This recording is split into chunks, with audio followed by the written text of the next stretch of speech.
Bismillahirrahmanirrahim. Assalamualaikum warahmatullahi wabarakatuh.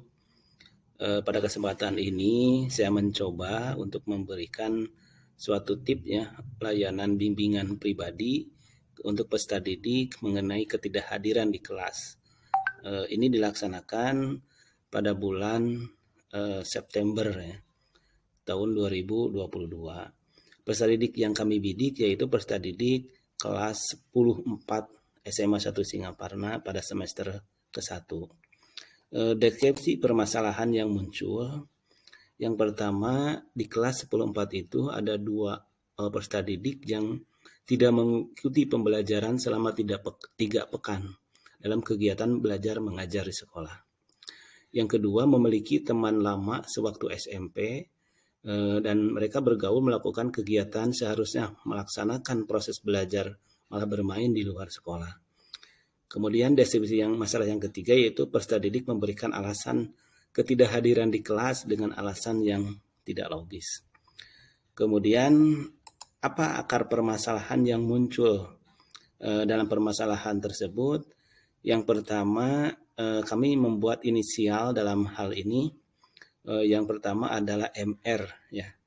MR ini akar permasalahannya itu satu, ketidakpercayaan diri, yang kedua berpikir tidak rasional, yang ketiga tidak mandiri dalam melaksanakan kegiatan pembelajaran, kemudian yang keempat kurang perhatian orang tua. Sedangkan permasalahan yang kedua yaitu inisialnya MAB ya. Permasalahan yang pertama itu berpikir tidak rasional, yang kedua selalu berbohong dalam berkata, kemudian tidak jujur, dan masalah ekonomi tentunya di dalam kehidupannya di keluarga. Solusi yang kami ketengahkan di dalam menuntaskan masalah ini yaitu dengan menggunakan teori rasional emotif, yaitu RED yang dikembangkan oleh Albert Ellis ya, dalam teori psikoterapi dan psikologi.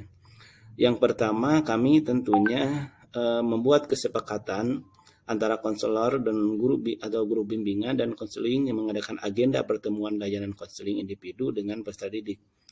Yang kedua, konselor memberikan layanan individu dengan teknik coaching. Kemudian tentunya ini yang ketiga yaitu pemanggilan orang tua peserta didik, sehingga dengan adanya panggilan orang tua menjadi tahu apa yang menjadi masalah bagi anaknya gitu. Yang keempat, konselor mengubah bagaimana cara pandang peserta didik dengan berpikir positif dan realistis. Kemudian yang kelima, meyakinkan peserta didik dengan jalan keluar hasil coaching yang telah dibuat kesepakatan dari apa yang diungkapkan dalam menemukan solusi pemecahan masalah yang dihadapi. Dengan teknik coaching diharapkan adanya jalan keluar yang bisa mengentaskan masalah yang dihadapi oleh peserta didik tersebut. Adanya kesepakatan antara coach, di sini konselor, dan coachee sebagai peserta didik dalam menyelesaikan masalah yang dihadapi untuk mencapai well-being, kebahagiaan peserta didik yang hakiki dalam menemukan jati dirinya. Kemudian hasil yang diharapkan dari pertemuan tadi yang telah dilaksanakan yaitu hasil yang dicapai peserta didik itu satu, masalah yang dihadapi peserta didik menemukan jalan keluar. Yang kedua, dapat merubah mindset cara berpikir irasional menjadi cara pandang rasional. Yang ketiga, peserta didik menjadi disiplin dan dapat mengikuti proses belajar di kelas. Kemudian yang keempat, berpikirnya rasional dalam kehidupan selanjutnya yang berkelanjutan tentunya ya. Kelima, peserta didik berjiwa mandiri, dan keenam, peserta didik jujur dalam bertindak. Kemudian referensi pemecahan masalah, saya memandang bahwa dan mencoba menerapkan teori rasional emotif yang dikembangkan oleh Albert Ellis dalam bukunya Teori Konseling dan Psikoterapi karya Gra Corey tahun 1988. Ellis memandang bahwa manusia terlahir yaitu dengan cara berpikir manusia dipengaruhi oleh dua cara, yaitu cara berpikir irasional dan cara berpikir rasional.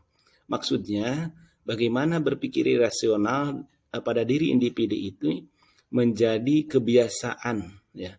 Dari berpikir irasional menjadi berpikir rasional dan menjadi kebiasaan dalam keseharian dengan selalu menggunakan cara pandang berpikir rasional dalam aspek kehidupan di mana saja keberadaan hidupnya, sehingga menemukan jati dirinya untuk selalu berkembang dan mengembangkan diri di masa yang akan datang. Sehingga esensinya peserta didik itu mencapai well-being, kebahagiaan bagi peserta didik. Sekian yang bisa saya sampaikan. Terima kasih. Assalamualaikum warahmatullahi wabarakatuh.